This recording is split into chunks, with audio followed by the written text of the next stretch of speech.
Before we get into the information that really affects Manchester City's life at this moment, it is worth that quick gesture that helps the content reach more supporters. If you follow the club, like to stay on top of reliable news, and want to receive everything that happens with the team without missing anything, go ahead and hit the like button now and check whether you are subscribed with notifications turned on. This ensures you stay up to date on Man City and strengthens the work so that more people receive the updates. With that done, let's go straight to the events that are shaking the club on and off the pitch. The 1-1 draw against Chelsea left a disturbing feeling at the Etihad Stadium. It was not just the result itself, but the way the match ended and, above all, what happened with two key pieces of the defensive system. The objective was simple and straightforward. Keep the positive run going, put pressure on Arsenal, and cut the gap in the table.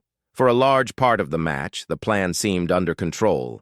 Manchester City had the ball, occupied the attacking half, pushed the opponents back, and managed the tempo as they usually do on their best days.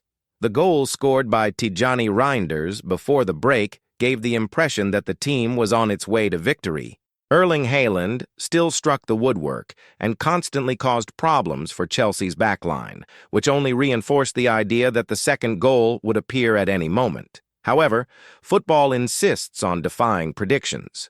In the second half, Chelsea reorganized themselves, began to exploit quick transitions, and exposed weaknesses that have been appearing more often than the supporters would like this season.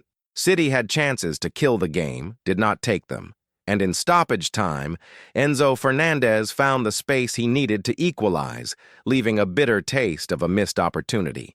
The scoreline was not the only problem. What really set off the warning light was seeing Ruben Dias and Josko Gvardiol struggling physically during the match. Losing two reference defenders in the same game is the kind of scenario no manager wants, especially at a stage of the calendar when fixtures pile up and the margin for error shrinks. The team now sees Arsenal ahead with a 6-point advantage, and every detail starts to carry more weight. At the end of the match, Pep Guardiola's interview brought concrete concern. The manager made it clear that Gvardiol's situation does not seem simple and confirmed that Ruben Dias also reported pain in the final stages. Tests will determine the severity, but the tone of the manager himself indicated apprehension. When asked whether it was just a knock or a muscular problem, Pep was direct in reminding everyone that if Ruben had to come off, it is because he really felt something significant and preferred not to take bigger risks. The overall context of the defense does not help. John Stones has already been sidelined for longer. Nathan Ake's minutes need to be carefully managed.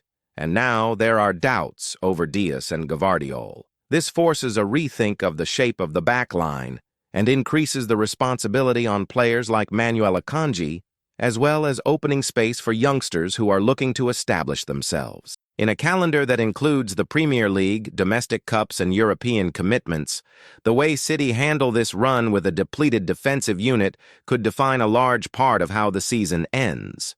Even while admitting the concern, Pep Guardiola stressed that the group has already gone through difficult moments in the past and found solutions within the squad itself. Confidence remains, internal competitiveness is high, and the team knows the path to big decisions very well. Even so, the supporters feel the impact. Seeing Ruben Dias and Gvardiol on the same list of doubts is no small thing, mainly because both represent solidity, personality, and leadership in the defensive system. While this issue dominates the headlines, another important movement is taking place behind the scenes involving a young center-back at the club. Manchester City have decided to change the immediate direction of Jamae Simpson-Pusey's career, understanding that the best way to develop him was to remove him from the environment where he had been playing and place him in a different context, more competitive and with a greater chance of a regular run. The previous loan in Scottish football did not live up to expectations.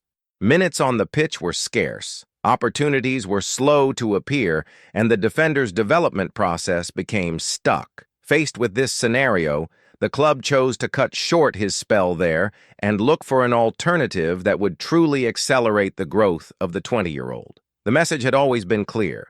He needs to play, feel the tempo of matches, make mistakes, correct them, and mature. That does not happen on the bench. So, after talks with his representatives and monitoring the market, the possibility emerged of a move to the Bundesliga, where the physical and tactical level should demand more and, consequently, favor his development. Reports indicate that Simpson Pusey is close to joining FC Köln until the end of the season. The deal includes a purchase option clause for the German club and, at the same time, protection mechanisms for Manchester City, such as the assessment of value and a future buyback possibility.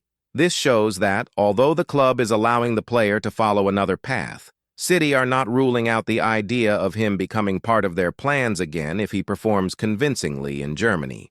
For Köln, he is a young defender, physically strong, developed in one of the main high-performance centers in Europe. For City, it is a bet on competitive experience in an intense league that demands reading of the game, physical presence, and the ability to adapt quickly. If he performs well, gets a run of games, and shows maturity, he can put his name back on the Etihad radar in the medium term. Naturally, the supporters follow this with curiosity. Some see this move as an opportunity for the player's value to increase, others as a final test to see whether he will really have a place in the future. In any case, it is evident that the club acts strategically with its assets, looking for the right environment for each stage of development, without rushing steps and without keeping players stagnant. In parallel with these decisions, Manchester City remain active in the market and are monitoring opportunities that can strengthen the squad immediately and also in the medium term. After moving forward with the signing of Antoine Semenyo, in a deal well advanced with Bournemouth for values close to $65 million, the club indicate that they do not intend to stop there. The interest in Semenyo is explained by the tactical fit and his age. He arrives at a moment of full sporting maturity, with the ability to play in different attacking roles and offer depth to the squad. The competition was not small. Liverpool and Tottenham had been monitoring the player, but City moved quickly and decisively, trying to sort out the details before the race intensified. This also sends a message. The board do not want to repeat an inconsistent transfer window and want to respond immediately to the needs identified in the squad. The title race is open, the gap to Arsenal is not insurmountable, and targeted signings can make the difference in the run-in. Besides Semenyo, another name is gaining strength in the corridors of the Etihad, Elliot Anderson, currently a standout at Nottingham Forest and valued at figures that could approach the $100 million mark. The interest is not isolated. Manchester United are also tracking the player, but City believe they have sporting arguments and a sufficiently attractive project to get ahead. Anderson has established himself in the Premier League through his intensity, aggressive ball carrying, and ability to break lines, attributes that are increasingly valued in a league that becomes more physical and dynamic every season. The player's profile fits with the constant adaptation Pep Guardiola has made over the years. The manager has always looked to shape the midfield according to the demands of the competition, alternating between control and power. Anderson brings energy, late runs into the box, and strength in duels, while still maintaining quality on the ball. It is no coincidence that he has received public praise from the England manager, Thomas Tuchel, who has placed him among the top midfielders in the league at the moment. If this deal progresses, Manchester City's strategy becomes even clearer. Stay competitive not only on the pitch, but also behind the scenes, anticipating moves and securing players who can sustain a high level for several years. The idea is not just to react to departures, but to renew the squad continuously, mixing the experience of established leaders with the hunger of emerging talents.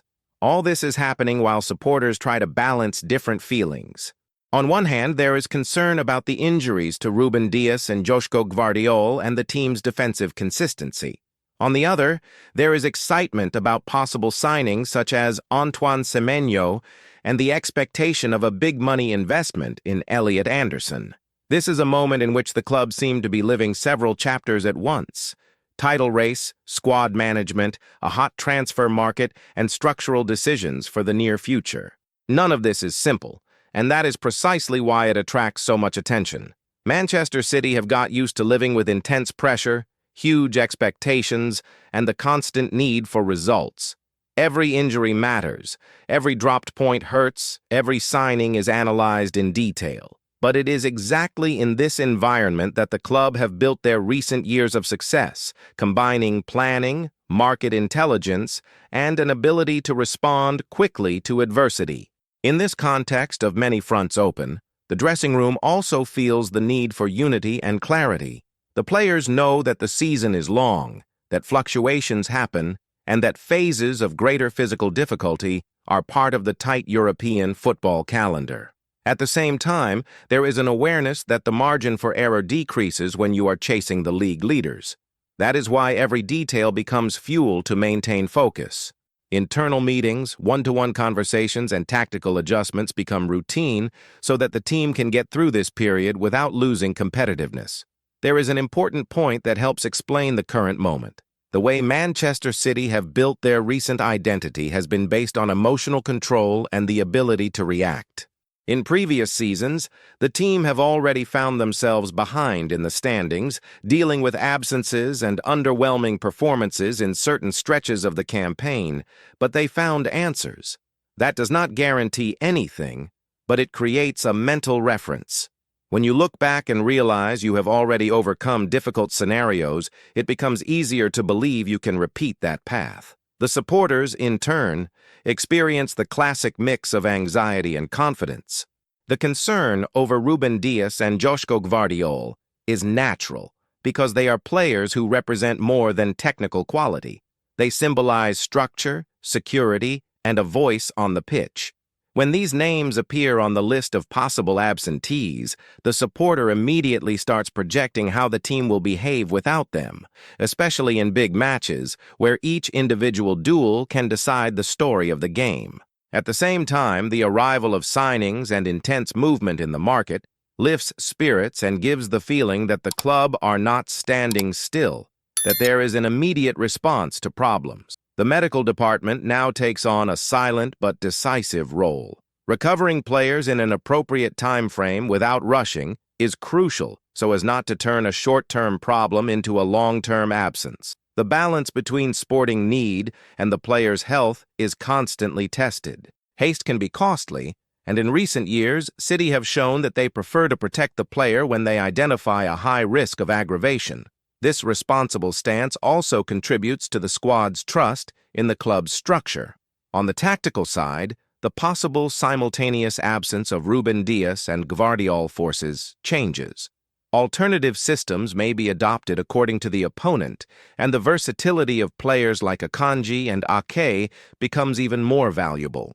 The ability to operate in different defensive zones, centrally or out wide, allows the manager to redraw the team without completely changing the playing idea. Even so, it is undeniable that defensive consistency suffers when such important pieces are missing, especially because understanding between center backs is built over time and repetition. While all this is happening at the back, the midfield and attack remain under scrutiny and go through constant adjustments. The possible arrival of players like Antoine Semenyo and the prospect of a future move for Elliot Anderson are not isolated steps. They are part of a broader reading of what the Premier League currently demands. The league has become more intense, with more physical games, quicker transitions, and a greater requirement for players capable of covering long distances at high intensity. Signings with this profile help to sustain the tempo over 90 minutes and across an entire season.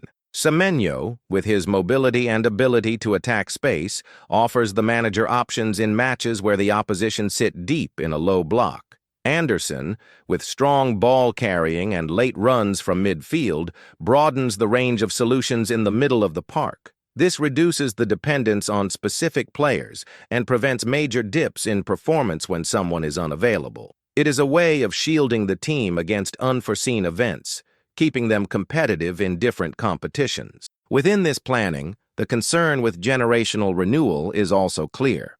Experienced players remain fundamental, but it is necessary to prepare successors and share responsibilities evenly. City are trying to build a smooth transition, without abrupt breaks, where youngsters gradually take on more responsibility, surrounded by established leaders. This avoids drops in collective performance and keeps the competitive level high for longer. Returning to the case of Jamae Simpson-Pusey, the move to the Bundesliga symbolizes this process. Not every youngster manages to establish himself immediately in Manchester City's first team, and that does not mean failure. Often, the path involves well-planned loans in demanding leagues so that the player comes back more ready. The buyback clause makes it clear that the club still see potential in him. If his performances at Köln are convincing, doors reopen. If the German club choose to trigger the purchase, City also benefit financially. It is a strategy that combines sporting development with market intelligence. At the same time, the fixture list does not wait. Decisions about injuries, signings, and exits are taken while the ball keeps rolling. Each matchday brings new questions and often new answers. The team need to pick up points, stay close to Arsenal, progress in the cups, and remain alive in Europe. All this with a squad that, at this moment, is living with uncertainty at the back and expectation of reinforcements in attack and midfield. The supporters look at the bench and see in the manager someone used to dealing with maximum pressure. Pep Guardiola has already handled star-studded dressing rooms, dealt with serious injuries, and gone through tight title races decided point by point. That does not eliminate risk, but it brings calm. He knows that every team talk, every training session, and every lineup decision directly affects the group's confidence. It is in this environment that bolder decisions arise, such as trusting a youngster in a big game or changing the team's structure to protect the defensive system. There is also a relevant psychological component after the draw with Chelsea. Conceding a goal in stoppage time always carries an emotional impact. The feeling of victory slipping away at the end generates immediate frustration. Turning that feeling into motivation rather than dejection is part of the daily work. The squad's leaders play an essential role in this process, demanding, supporting, and ensuring that the focus stays on the next game, not on the stumble that has already happened. From the supporters' point of view, the scenario is clear. There is legitimate concern, but there is also a basis for belief. The injuries to Ruben Dias and Gvardiol are a central topic and deserve full attention, while at the same time the transfer moves show a club that is active and willing to invest heavily to remain among the leading contenders for trophies. The season still has many chapters to come, and Manchester City remain involved in all of them. With so many variables, one thing remains constant. The fans' support makes a difference. In moments of instability, the stadium atmosphere, the confidence passed on to the players, and the patience with those who are stepping in for injured teammates all help the side get through challenging phases. The connection between stands and pitch has been one of the club's hallmarks in recent years and is likely to be decisive again. Thus, the overall picture comes together in three major interconnected points. First, the management of defensive injuries, especially to Ruben Dias and Joško Gvardiol, which directly affects the team's stability. Second, the decisions about the future of youngsters like Jamae Simpson-Pusey, which indicate planning and strategy for the coming years. Third, firm action in the market, with negotiations for Antoine Semenyo and declared interest in Elliot Anderson, demonstrating immediate sporting ambition and continuity of the project. With all this on the table, Manchester City's script for this season remains open, full of sporting tension and movement behind the scenes. The way the club balance these fronts will define not only the next few months, but also part of their future. And you, as a supporter, follow every step, feel every piece of news, and take part in this moment. If you enjoyed the content, hit the like button and subscribe now. This helps to strengthen the work and ensures you continue to receive all the important updates about Manchester City. Want more parts of this story and more details about the club's next moves? Just leave a comment and get involved.